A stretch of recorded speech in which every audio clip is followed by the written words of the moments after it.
ये ट्राइलैटरल क्या खेल है, यानी कि सऊदी अरब, पाकिस्तान और तुर्की मिलके एक साथ मिलके ये एक यहां पे पैक्ट बनाएंगे और उसमें टर्की को इंक्लूड कर लिया है दोस्तों। आज इस्लामिक नेटो का गठन होने वाला है। जी हाँ, यदि आप देखें तो आज तुर्की, सऊदी और पाकिस्तान, ये तीनों देशों के बीच में एक जॉइंट मिलिट्री पैक्ट साइन होने वाला है। इस बात का पुष्टिकरण पश्चिमी मीडिया ने करना शुरू कर दिया है। तुर्की, सऊदी, पाकिस्तान का इस्लामिक नाटो तैयार है। MBS शहबाज एर्दोगान आज डील करेंगे। नई तिकड़ी से किसे खतरा है?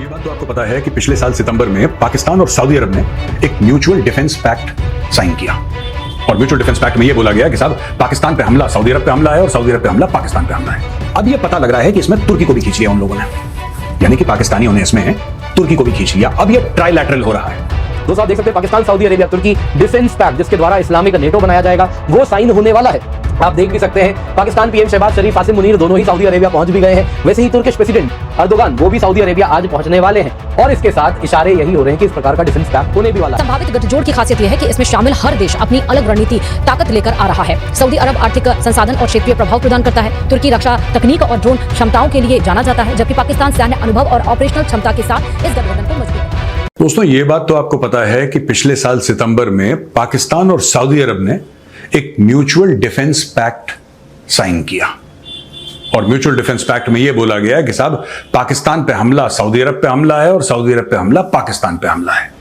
और बड़ी गर्मजोशी के साथ, बड़े गाजे बाजे के साथ इसको एडवर्टाइज किया गया और पाकिस्तान ने बोला कि बस we have arrived and now we are the security providers for the Middle East, और जितने भी मुसलमान ममालिक हैं उन सबको सिक्योरिटी पाकिस्तान प्रोवाइड करेगा।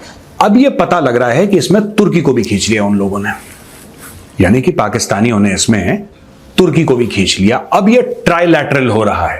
ये ट्राइलैटरल क्या खेल है, यानी कि सऊदी अरब, पाकिस्तान और तुर्की मिलके एक साथ मिलके ये एक यहां पे पैक्ट बनाएंगे और उसमें टर्की को इंक्लूड कर लिया है। दोस्तों आपको पता है कुवैत के साथ भी पाकिस्तान का एक डिफेंस डील की बात चल रही है, लेकिन मैं आपको बताता हूं गेम क्या चल रहा है, बहुत जरूरी है।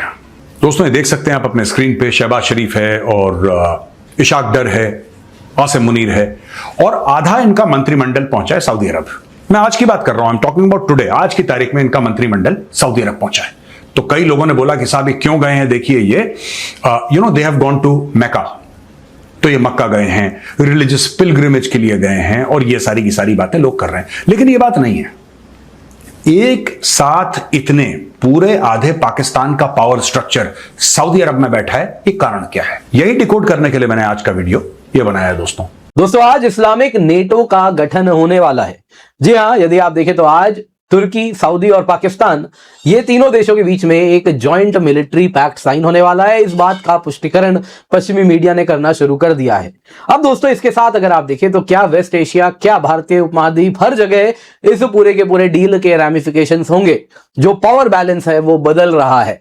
तो क्या जैसे फर्स्ट वर्ल्ड वॉर में देखा गया था, कहीं ना कहीं वेब ऑफ मिलिट्री अलायंस बनना शुरू हुआ था, क्या ये एक वैसा ही वेब ऑफ अलायंस है? मत भूलिएगा नेटो का भी पार्टनर तुर्की है और इस प्रकार का डिफेंस पैक्ट वो सऊदी और पाकिस्तान के साथ भी करता है। तो इस वजह से कहीं ना कहीं पूरी दुनिया को इस प्रकार के डिफेंस पैक्ट से ये जंग में झोंक सकते हैं।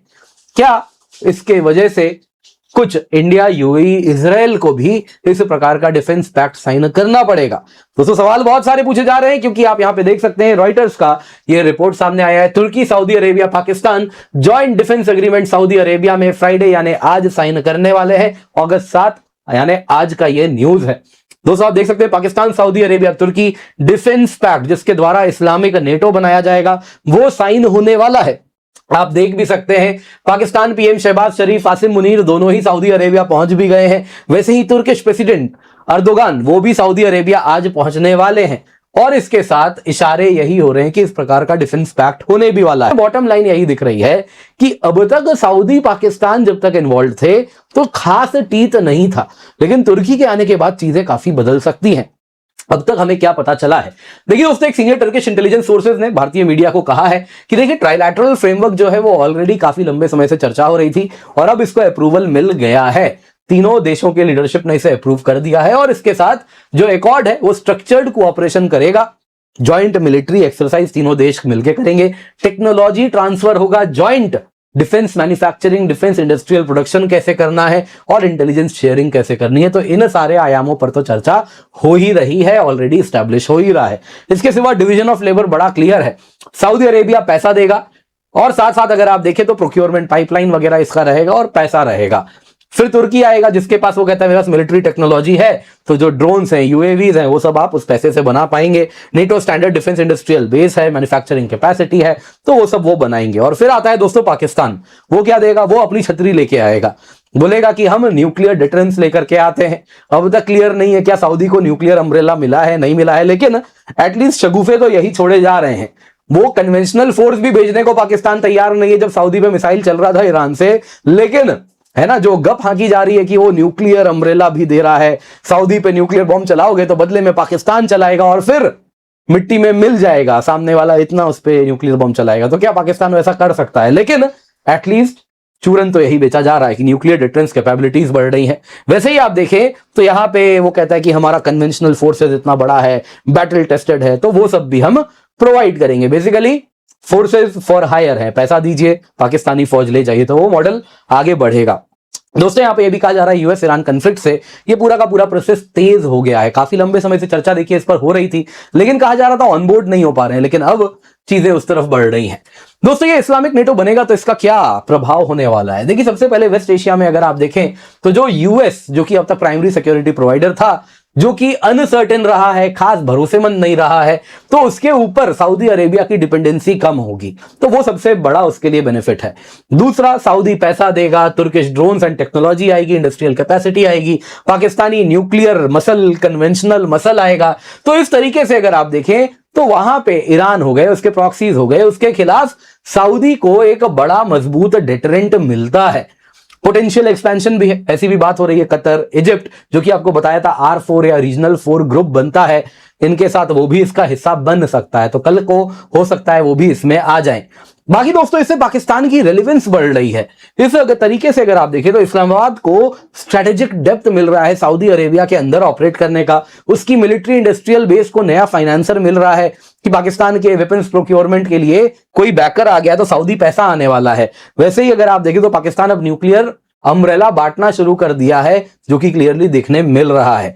दोस्तों इससे क्या है कि पाकिस्तान तुर्की डिफेंस एक्सेस मजबूत होता है, बैरक्तार ड्रोन्स, वैसे ही corvettes, F-16 modernisation support already तुर्की से पाकिस्तान को दिया जा रहा था। प्रॉब्लम यह थी पाकिस्तान के पास पैसा नहीं था, तो अब सऊदी कैपिटल आ गया है, तो इस वजह से गल्फ कैपिटल का इसमें आने से ये पूरी की पूरी अगर आप देखें सिस्टम मजबूत होती हुई दिख रही है।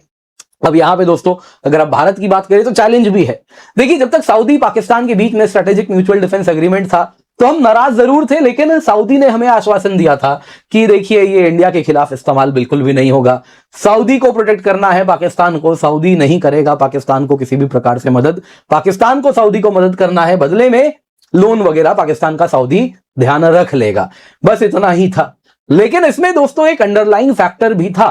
पाकिस्तान के साथ भले सऊदी करीब आ रहा था, लेकिन सऊदी और भारत के बीच में फिर भी संबंध क्लोज रहे हैं, करीबी रहे हैं, जिसमें एनर्जी सिक्योरिटी है, बहुत बड़ा उनका एनर्जी के हम बायर हैं। वैसे ही अगर आप देखें तो लार्ज स्केल इन्वेस्टमेंट भी उनका हमारे यहाँ है, स्ट्रेटेजिक पार्टनरशिप है, काउंटर टेरर कोऑपरेशन है, पीपल टू पीपल टाइज है, जिस वजह से कहीं ना कहीं सऊदी पाकिस्तान, जो सऊदी ने आश्वासन दिया था, हम उसे एक्सेप्ट कर रहे थे।